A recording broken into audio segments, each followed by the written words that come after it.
একটা নতুন ন্যারেটিভ সৃষ্টি করা হচ্ছে, আপাই তো ভালো ছিল।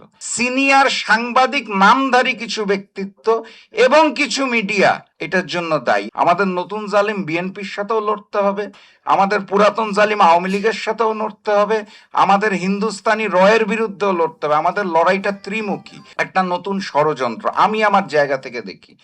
সেই ষড়যন্ত্রটার নাম হচ্ছে আওয়ামী যেই ন্যারেটিভ ক্রিয়েশনের ষড়যন্ত্র, সেটা। RICL TMX, যুগের পর যুগ স্থাপনা থাকে মজবুত। অর্থাৎ একটা নতুন ন্যারেটিভ সৃষ্টি করা হচ্ছে, আপাই তো ভালো ছিল। এই ন্যারেটিভটার মাধ্যমে নতুন করে আওয়ামী লীগ পুনর্বাসনের একটা প্রচেষ্টা চালানো হচ্ছে। এই জায়গাটার থেকে আপনারা সকলে খুব সচেতন থাকবেন, কারণ এইটার পিছনে ভারতীয় গোয়েন্দা সংস্থা রয়ের একটা বড় ভূমিকা আছে।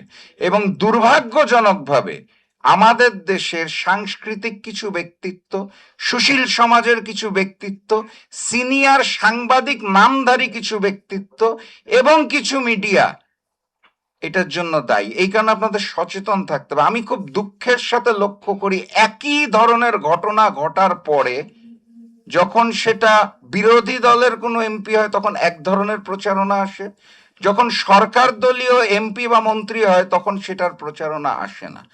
মানে আমি খুব দুঃখের সাথে লক্ষ্য করি, আমি দেখি এবং আমি বলিও, নাম ধরেই বলি। প্রথম আলো নামক একটা পত্রিকা আছে, আমি দেখলাম একই ঘটনার জন্য বিরোধী দলের এমপির জন্য 20টা নিউজ ছাপালো তারা।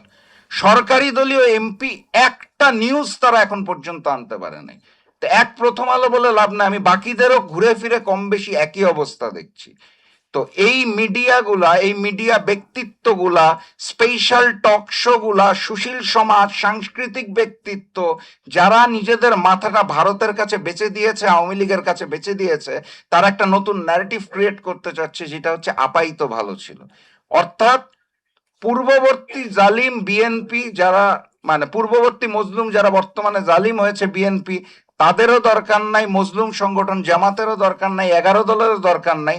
আপাকে কিভাবে ফিরে এনে আবারও নতুন করে স্ট্যাবলিশ করা যায়, এই ন্যারেটিভটার বিরুদ্ধেও একটা লড়তে হবে। আমাদের লড়াইটা খুব কঠিন।